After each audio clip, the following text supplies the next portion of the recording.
name is Pastor Reverend Boniface Oloontare from Masailand, Kenya. I am born again. I have a family of a wife, one wife and 5 children, 5 grown-ups. I've never been to school. My English is very young. I started learning English back in 2008, but I thank God because my children have learned all my education because all of them are graduates. My firstborn is a graduate in air travel and tourism. My secondborn is a secondary school teacher with 2 degrees. My thirdborn did management and hospitality. She's working in Strathmore University in Kenya. My fourthborn is also a secondary school teacher with 1 degree, and my lastborn is a vet with a graduate from Nairobi University. Wow. My wife now is in school. She's doing a certificate in theology, and very soon she'll be graduating in August. I've never been to one school, but there's one thing that I have known, that the fear of the Lord is the beginning of wisdom. Thank you, Pastor, for allowing me your pulpit. I don't just take it for granted. This is an opportunity that God has given me to impact something in your life and in your heart. And I have greetings from home, from my bishop and from all the pastors and the churches that I have been to before I come. And they sent a lot of greetings to you. Praise the Lord. Amen. Receive greetings from Kenya. I think I want to tell you that I'm coming from a community whereby it is only a few years that I was comfortable with a trouser. Because most of the times I could forget in the toilet.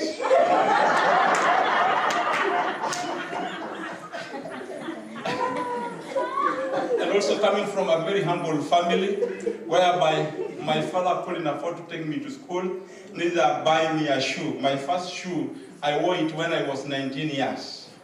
So, and I want to thank God because God loved me, though I hated God so much. And before I bring you the word of God, may I give you my testimony. Yes. As I told you that I came from a very, very humble family, whereby my parents couldn't afford even to put sometimes food on the table. So they used to cook a traditional beer and to sell it so that we can have food in our house. And when I was very young, I learned to drink beer because it was in the house. It was the day-to-day business. So I used to drink beer when I was 10 years. And I became addict of beer, and I grew up drinking beer. And sometimes I could drink and I could not go home. And back a few years, I think in 1970s, I don't know how long, but my mother got saved. And she became born again, and after being born again, she refused to cook beer. So my father was against her. I remember one time he beat my mother to an extent of being hospitalized. And she was there for months. And when she was there, she was still saying that you can kill me, but you cannot remove Jesus in me. And if you want to kill me, I am not going to divorce you. I'm going to live with you, but I'm not going to leave Jesus. And I won't cook beer again.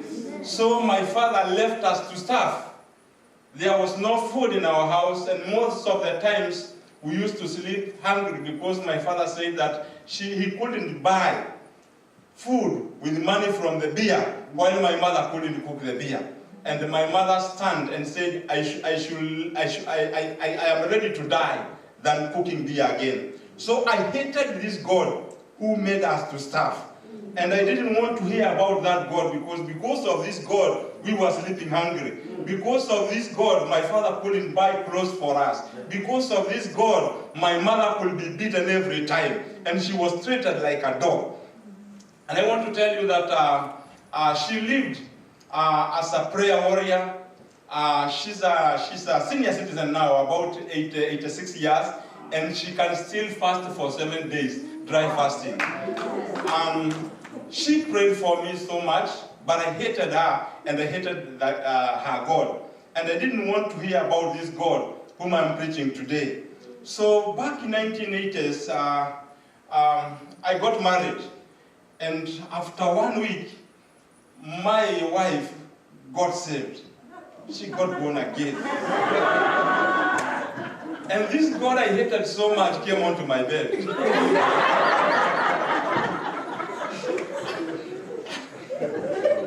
And I started mistreating my wife because I didn't want this God. I loved her, and I didn't want to divorce her because she was a woman of my choice. And according to our custom, my father could choose for me a wife. And he did it, and I refused. So I didn't want also to chase her away or to divorce her, because it could be seem as if I'm not right. But I stayed with her.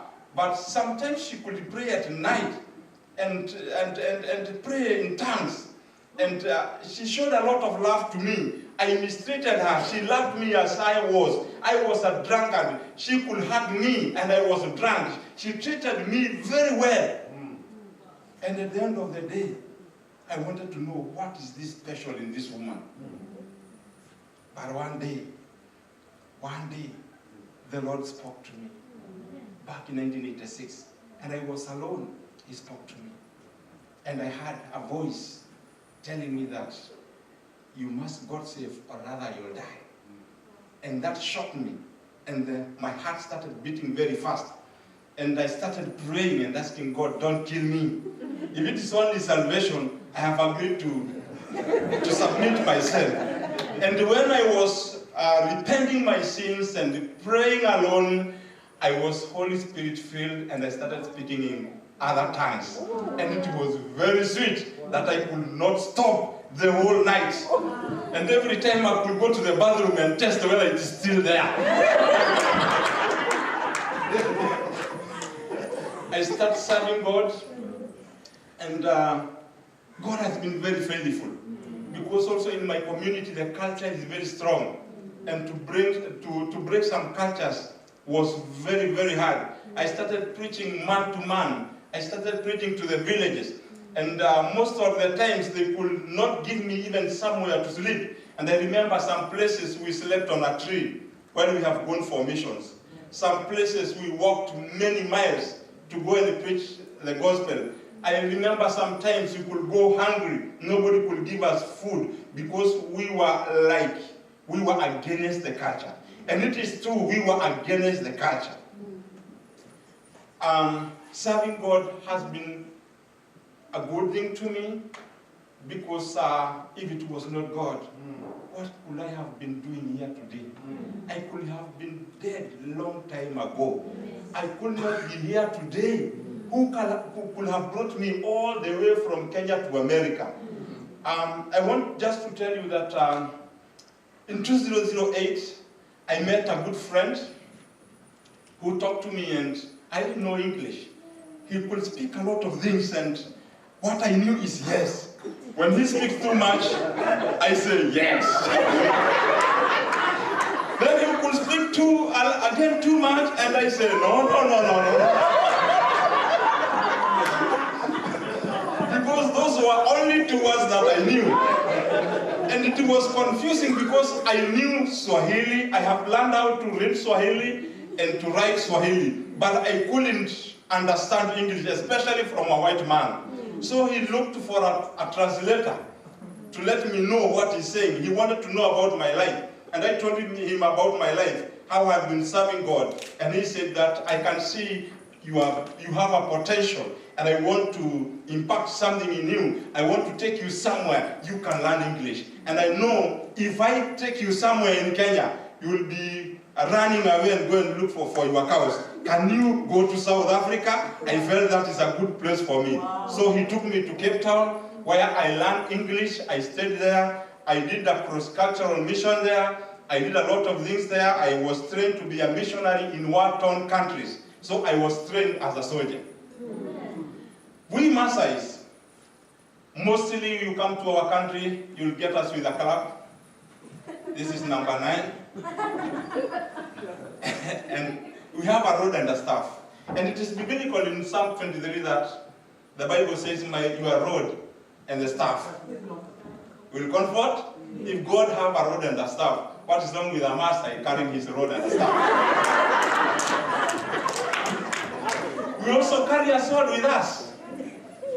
And we believe that it might be God was a master. That's why he has a rod and a staff. And that's why David was a man after God's heart, because he used to look after the sheep. And we Maasais looks after the sheep. And also we believe that even Peter was a Maasai too, because he had a sword. And when he removed the sword and cut somebody's ear, Jesus never told him to throw away the sword, but he told Peter, put backward the sword where it belongs.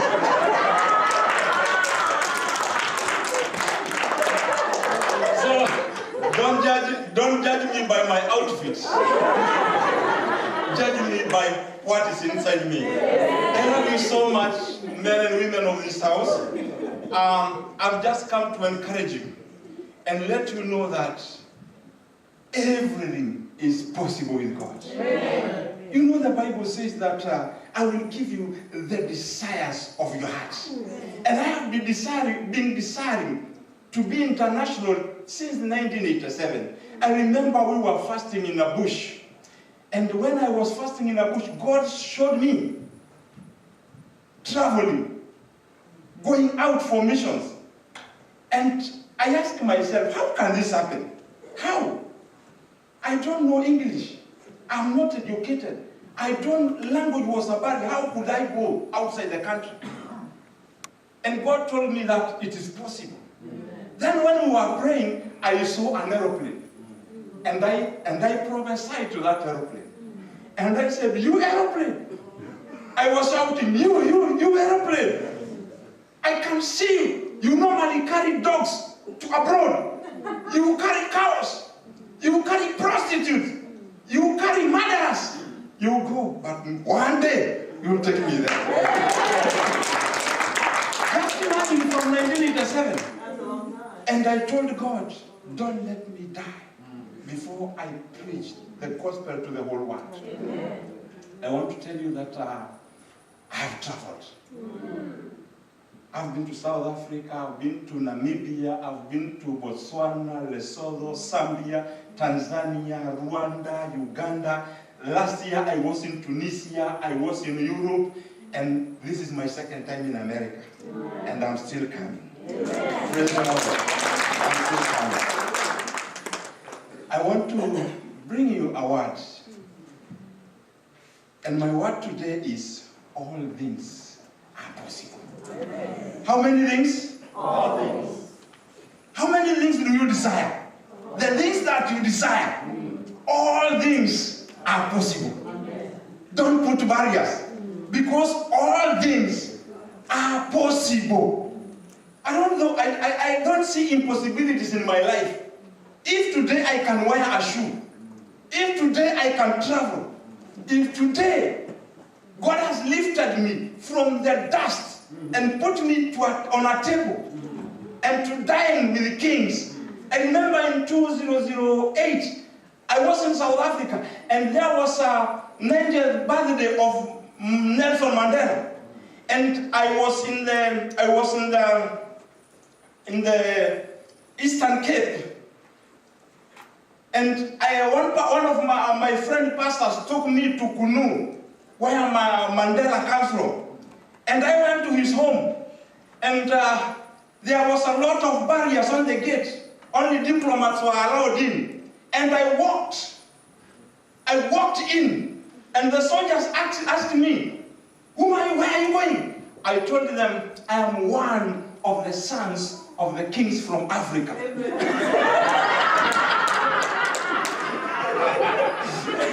And according to how a son of a king with my attire. They didn't ask me which king. But they allowed me in, and I sat with the diplomats. This God we serve, assuring us nothing is impossible. I remember when I was young, because we are coming from a very humble family. One of the richest men at that time in our place came and stopped his car near our house, and he went to drink beer. And when he came out, and I was just playing outside there, his car tire was deflated. It had a slow puncture. Then he thought I am the one who deflated the tire. So he called me, and he canned me very seriously. He canned me, and it was very painful because I did it. And when my father came out to try and save me, he was very old, he couldn't fight. And the man looked at him because he was very strong and said to him, you dog, you old dog, do you think one day you will die with a wheelbarrow? Because he thought that my father couldn't even afford a wheelbarrow, and it is true he couldn't afford a wheelbarrow. Do you know a wheelbarrow? Yes. A wheelbarrow. My father couldn't afford a wheelbarrow. So I was in pain, and I told my father, just leave him. But my father, you won't die without a wheelbarrow. I knew one day God will do something, and I will buy a wheelbarrow. So in my prayers when I got saved, God reminded me the wheelbarrow. And the first thing I did after getting saved, after getting born again, I bought my first wheelbarrow. And I brought it home. And I said, my father, if you want to die now, die. Here is a wheelbarrow.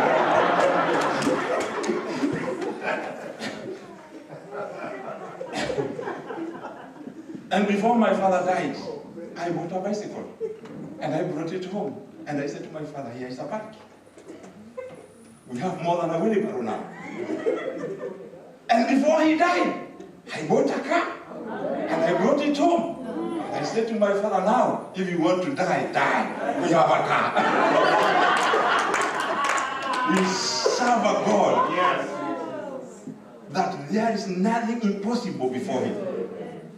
Praise the Lord. I remember in the book of Mark 9 and 23, the apostles were there, and there was a sick man, a sick boy who was brought to them to pray for, and they couldn't heal. And when Jesus came, he healed the man. And they wanted to know what is the secret. And Jesus told them, nothing, all things are possible to him who believes. So there's also a secret that things are possible to the people who believe. Yes. And you know, what is the meaning of faith? Yes, the things that we have never seen, the things that we have never had, we believe that God can do to us. Yes. In Hebrews 11, yes. Faith is very strong. I'm here just because of faith. When I got saved, after getting born again, I prayed God and I asked one thing, but God, I just need favor from you. Because I know that I'm not educated, I have nothing, but God gave me favor. And God gave me favor. And today, I am a pastor overseeing 11 churches. Pastor, you have one church, I have 11. And it is not a simple job to oversee 11 churches. And not only churches, those are the churches that I started from the scratch. I'm very good in missions. I know that. God has given me that. I've gone to villages, preached the gospel in a very humble way. You know, the gospel is very easy. That even a fool can understand. You know, it is we who complicate things. Because the gospel is very, very simple. When they came for the first time and preached gospel to our building, they came with a very complicated gospel. And you know, Masais love blood. And they preach about the blood of Jesus that has come to save the sin. Blood of Jesus. Receive the blood of Jesus. You know what happened? All of us came with the calabashes. With containers. We want that blood. So that we can drink and wash away our sins. You know, the pastor was in a total confusion. Because he wanted the blood. He wanted that blood. But he said, we never came with it now, but wait next time we are coming with the blood. Before we forget, they came again. And now with a different version. They came with a Jesus feeling. And they said that Jesus was a Messiah. And the Bible says, the Lord, in Psalm 50 verse 10, it says that the Lord owns 1,000 cattle on 1,000 hills. So he's a Messiah. And we love cattle. And we believe that all the cattle of the world are ours. Do you have some here? We believe that before this world ends, they must come home.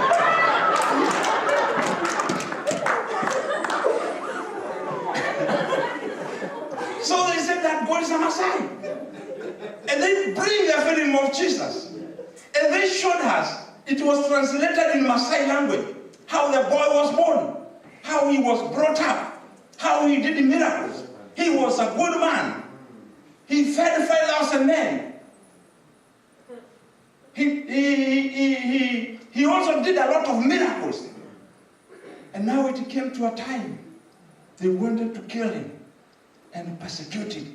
And the men were very silent, listening to what people are planning. How they wanted to kill him, how they wanted to crucify him. Then before they crucified, when they started nailing him, one of the warriors stood and said, how do you let people kill our man? They removed their swords, and everybody started to hit the screen, because we couldn't allow them to do that. We killed all the screen and all the soldiers, and that was the end of the film. And salvation started there. Gospel is very simple. And everybody can understand. And we understood from that point, and here we are today. I want to say that, you know, man, through his wisdom, can accomplish a lot. You may have seen roads created, isn't it? In places where there are massive rocks and big hills, just because someone came up with a dream, with a vision, and shared a vision with others. And nothing is impossible, because people shared visions, and things happen. And also, the moment of conceive in your mind to do such things, big plans, seems as if it is impossible. I know when you are planning to start this church here or to buy this building, some people could look at it as if it was impossible.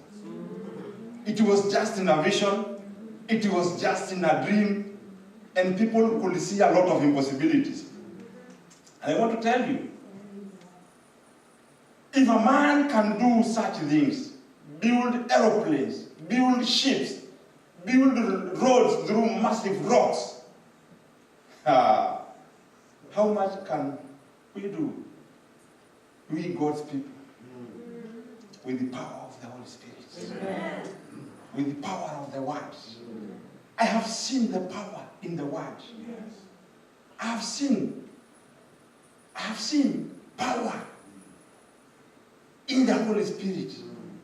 I have seen many things happening. People healed, people getting born again, people changing by the power of the Word. The problem we have is the level of understanding. Right. Because people Some of us have low level of understanding. And may the power of understanding come upon our lives, because the time we get to understand, God must walk with us. My brother was telling us about Joshua and Caleb. And you know, the far you can see is the far you can go. Let me tell you, the far you can see is the far you can go. Where do you see now? If you are seeing poverty, you live in poverty. That's where you belong. Praise the Lord.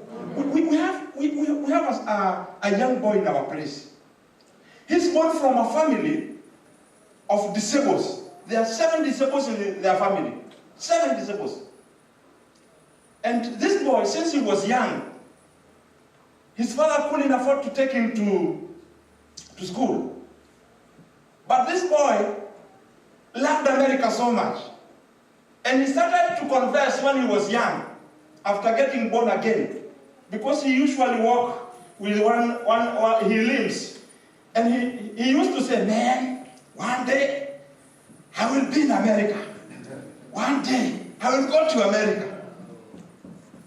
And he started switching his radio. He never listened to local news. He listened to international news. So he is very updated with Western countries.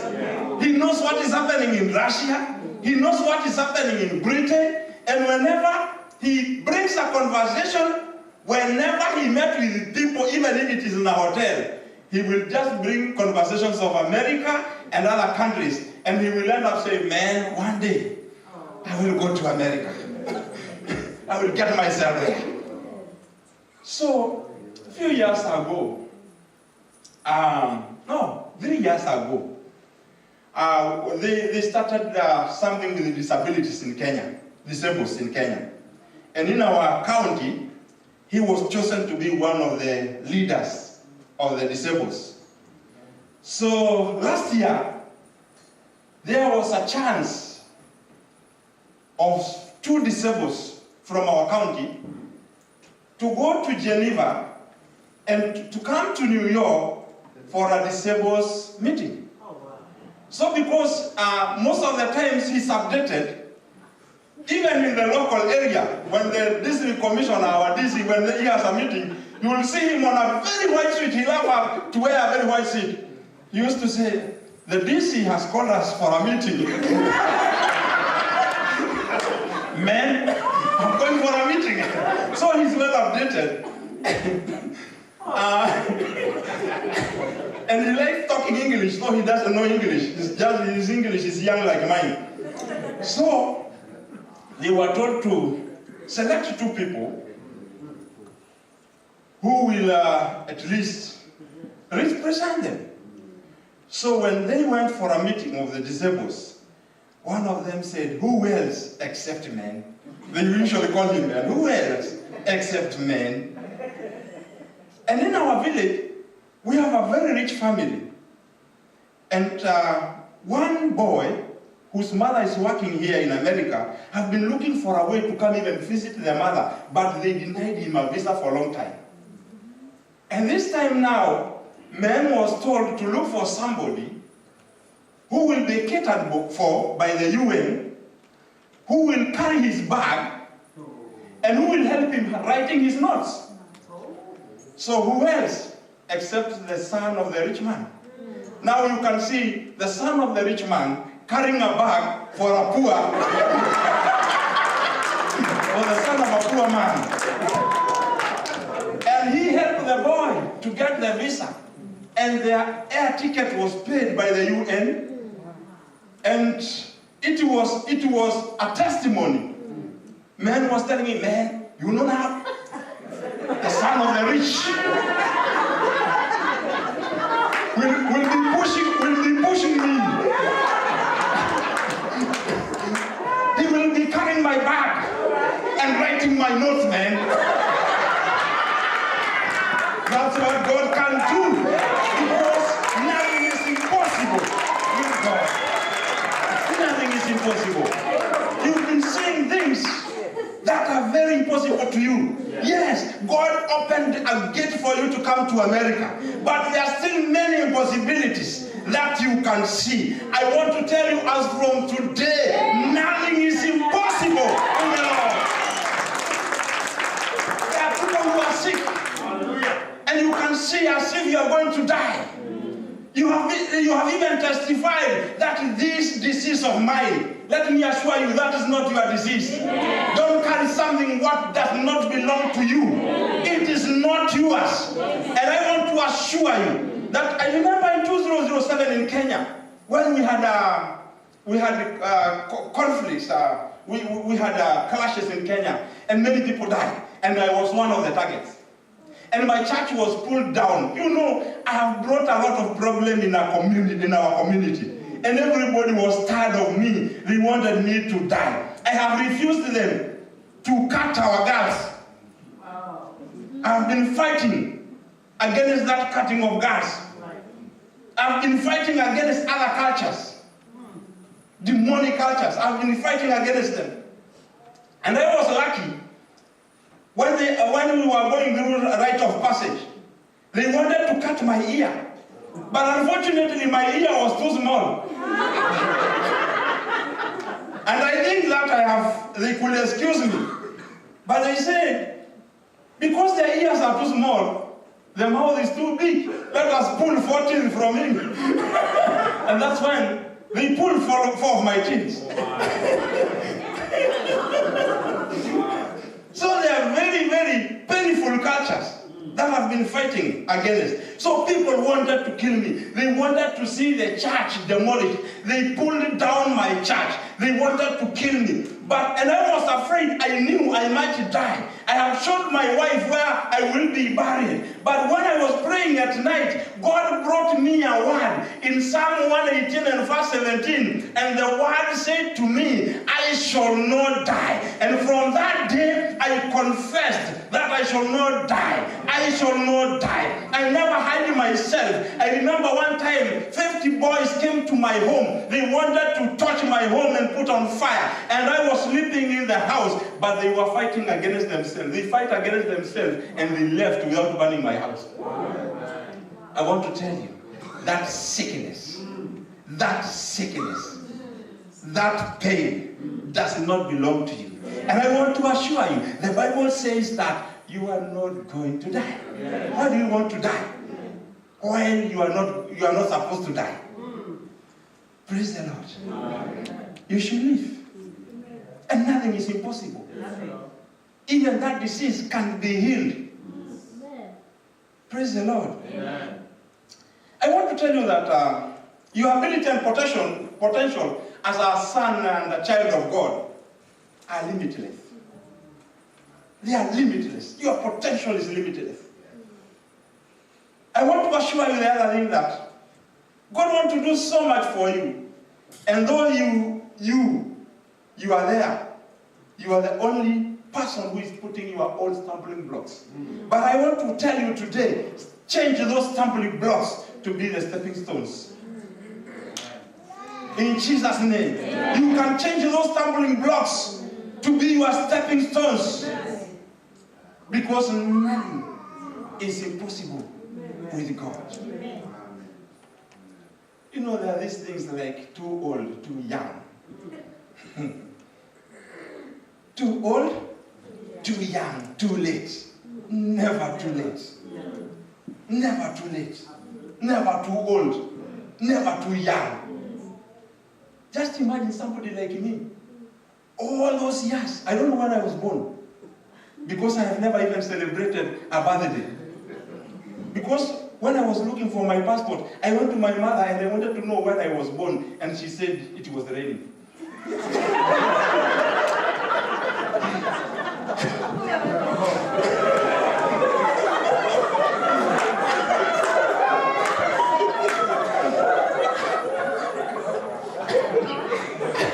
So don't ask me when I was born.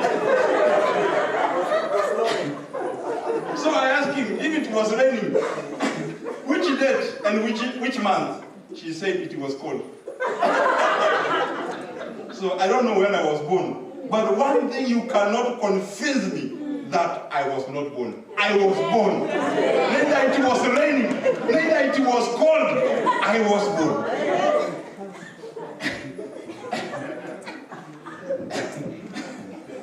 The other thing is, the word is dateless.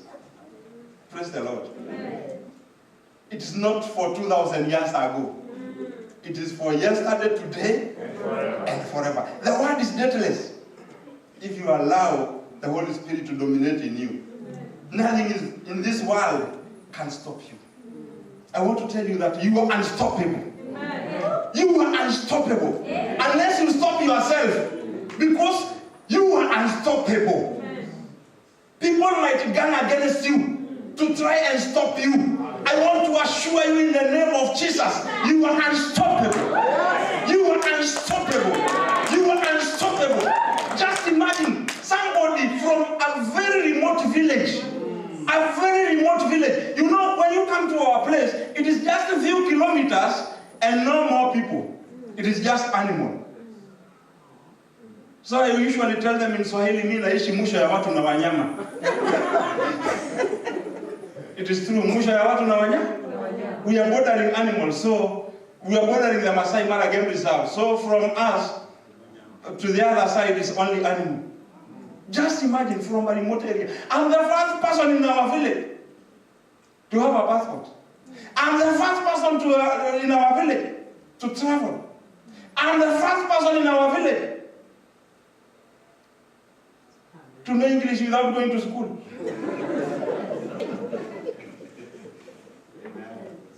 Praise the Lord. We are unstoppable. We are unstoppable. We are unstoppable. And the things that we need to have, the desires of our hearts, they must come. They must come. They must come. They must come on our way. We are not going to struggle. There are things that we are going to struggle, but there are things that we are not going to struggle. Praise the Lord. Position to yourself. You just need to position yourself, and things are coming. Blessings are coming. Just proclaim where you are. You are going and continue to use the word to enlighten your vision. That's what you need to do. Just position yourself. The word will propel you to victory and success. You know, everything is in the book. I wonder, everything is in the book. One time, before I bought my first car, I was in a prayer and I told God, God, I went to a place where people were taking beer, and I saw those great cars looking and facing the beer club. And I asked God, how can you give these people cars while we, your servants, we walk miles and miles by foot? God, does it mean that you are too limited to us, that you cannot give us cars? And I started a prayer and I told God, give me, even if it is a small car, even if it is an old one, just give me a small old car. I'm tired of walking. So I started farming and it did well, and God gave me a car. But this car was from Mombasa and it has rotten. The rust had taken all the floor. And it was a good car, a sport car. But now the problem was I could drive seeing the road.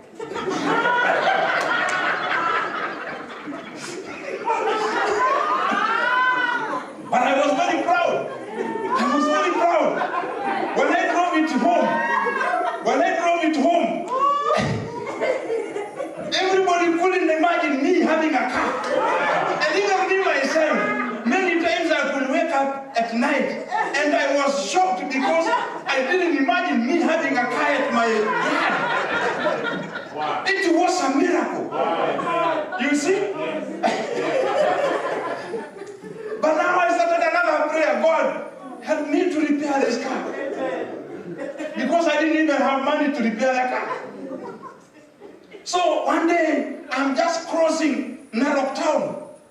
And one rich man came and knocked my car. Wow. So now, when the police came, they said, you must repair this car. And I told him everywhere.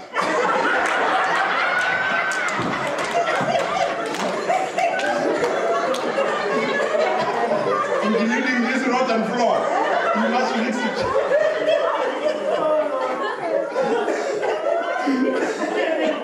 Everywhere. Not only painting, not only repairing where you have damaged, but now everywhere. So, because he was rich, he looked at me and said, you young man, just take it to the garage that you need, you have to take, I'll pay everything. So he repaired everywhere, and my car was good enough. I want to say this, the word is there to propel the visions you have. Time won't allow me to say, but I want to say, and I want to tell you that everything is possible. Everything is possible. I can't see impossibilities. I can't see impossibilities. You could be facing financial, political, or intellectual opposition. Refuse to be daunted. Close your eyes and say, in the name of Jesus, I prevail over circumstances. Say it every day and refuse to doubt. Because what brings us down is doubt. Don't doubt. Say it and don't doubt. Praise the Lord. I want us to read just a word so that I can close because our time won't allow. In Matthew 17 and verse 20. If you are there, say amen. And if you have a Bible, an English Bible, read it for us. Matthew 17, verse 20.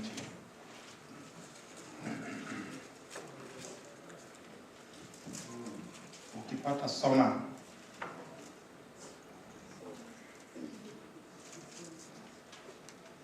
As you waiting to read that word, you must know that people are very lazy to understand. He replied, yes.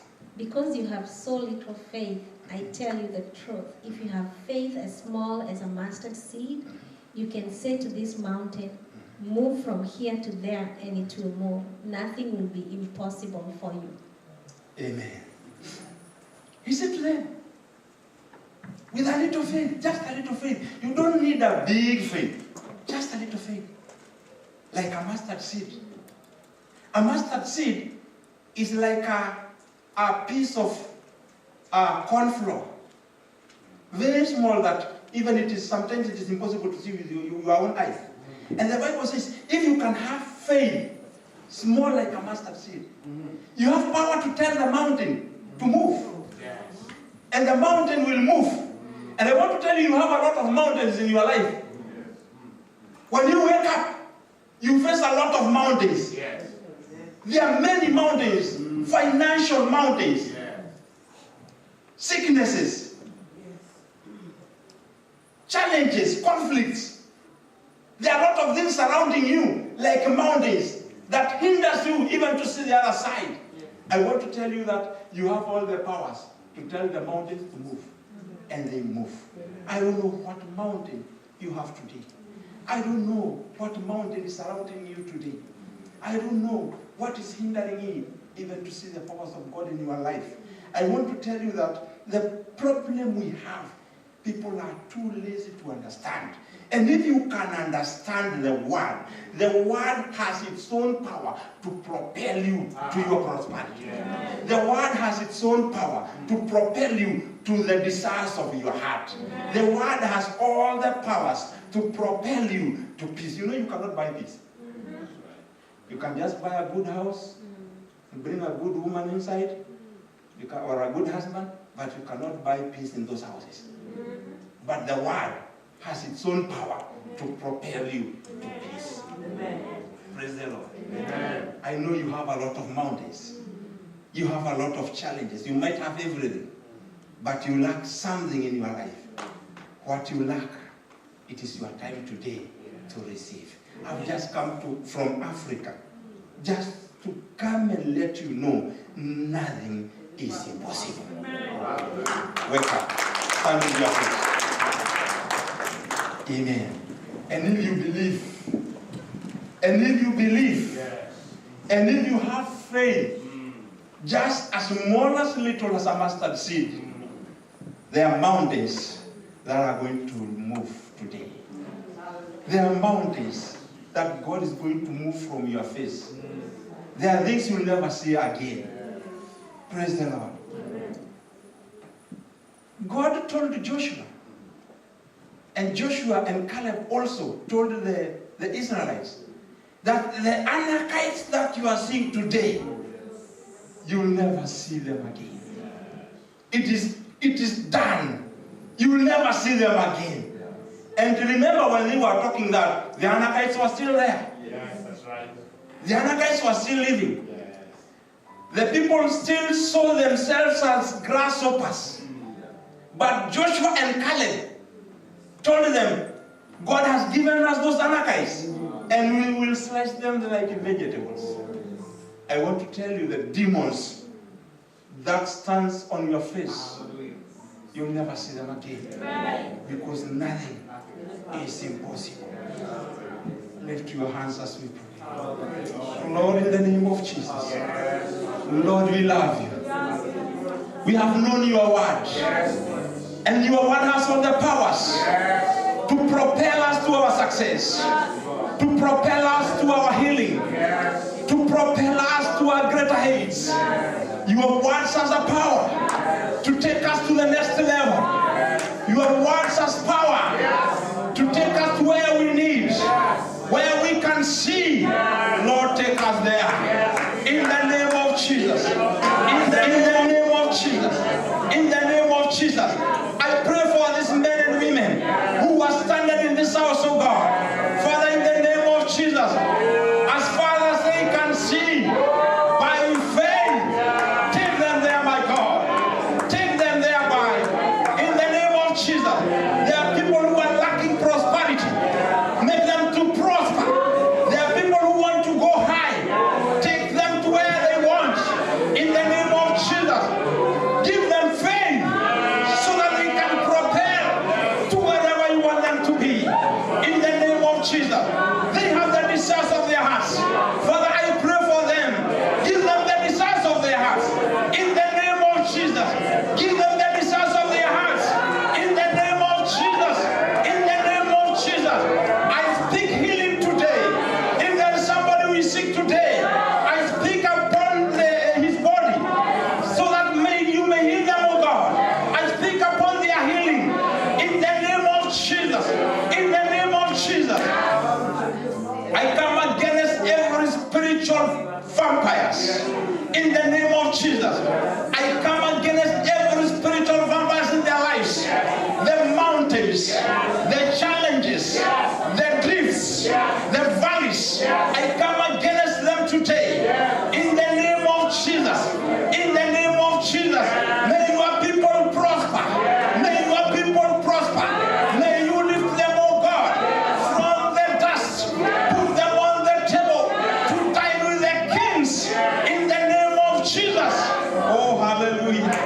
Thank you, Lord. Thank you, Lord. Thank you, Lord. Thank you for the minister of this house. Thank you for the mama and papa of this house. Thank you, Father, for the blessing that you have blessed them. And even opening doors to us. I ask you for the blessings upon their lives. I ask you for the blessings upon the leadership of this house.